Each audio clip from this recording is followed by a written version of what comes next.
Hola, en este vídeo vamos a ver la definición de torque o momento de una fuerza.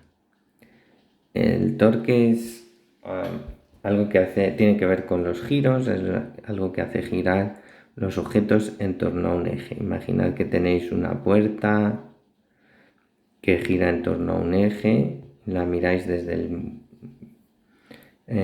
un corte en un plano perpendicular, ¿vale? Esto puede girar así, por ejemplo, o así. Bueno, el torque es el producto de la fuerza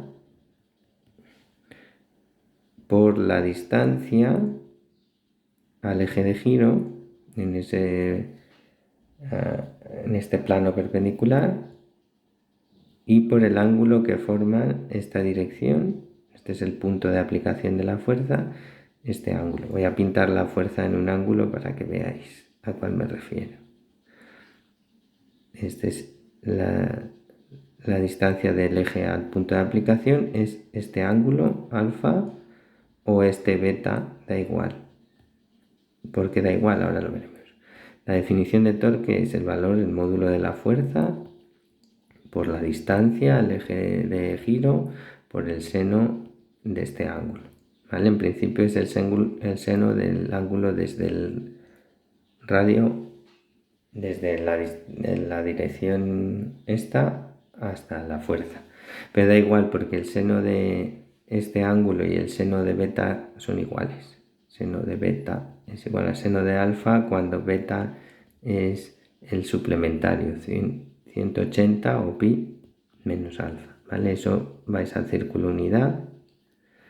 Este es el ángulo alfa, este es beta 90 menos alfa, esto es alfa, perdón, 180 menos alfa, este es beta.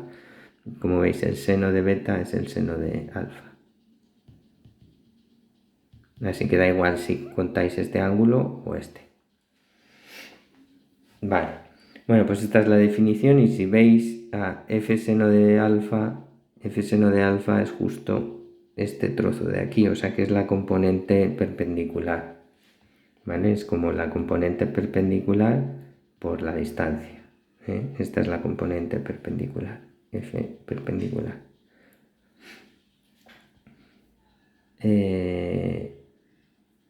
Cualquiera de las dos definiciones vale. ¿Cuáles son las unidades del torque? Bueno, es fuerza por distancia, así que Newton por metro. Esto es como Julio, pero normalmente para distinguir que estamos hablando de un torque y no de una energía, usamos Newton multiplicado por metro, directamente, sin llamarlo Julio. Vale, además los torques tienen un signo, porque, bueno, sabéis que los ángulos se cuentan así, son positivos, y, ¿vale? Este ángulo contado desde aquí así es positivo y los ángulos hacia el otro lado son negativos. Ángulos así en este sentido son negativos. Entonces, como el torque hace girar en un cierto sentido, pues tiene un signo. ¿Qué signo vamos a tomar? Vamos a tomar para los torques que hacen girar en este sentido, son torques positivos. Y para los ángulos que hagan girar en este sentido, para los torques que hagan girar en este sentido, esto será un torque negativo.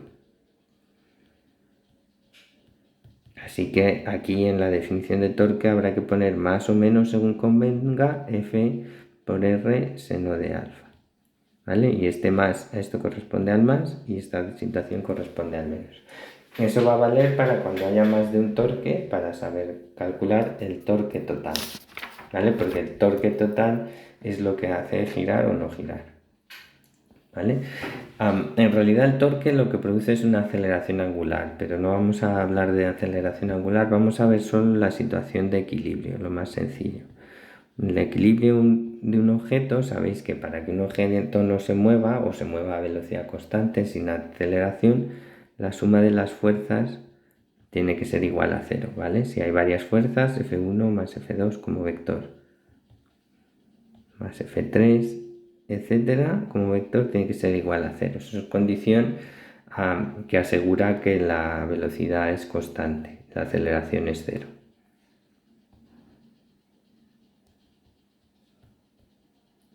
La velocidad constante, que podría ser si está inicialmente parado, pues sigue parado. Vale, para que además las cosas no giren, la suma de los torques tiene que ser 0 también, ¿vale? Si tenemos torque 1 más torque 2 más torque 3, si hay varias fuerzas que hacen torque cada una, etcétera, tiene que ser 0, ¿vale? Eso va a hacer que la velocidad de giro, que se suele medir, suele denotarse por omega y suele medirse en radianes por segundo, pues sea 0, sea constante. En particular, si era 0, pues seguirá siendo 0. ¿Vale? Entonces estas ambas condiciones son las que se tienen que cumplir para que un objeto que tiene un eje de giro, un objeto que puede girar en torno a un eje, que tenga varias fuerzas actuando, pues para que no se mueva se tiene que dar esta situación, que las fuerzas totales sean 0, la fuerza total sea 0 y el torque total sea 0. La mejor manera de ver esto es con un ejemplo que podéis buscar en otro vídeo.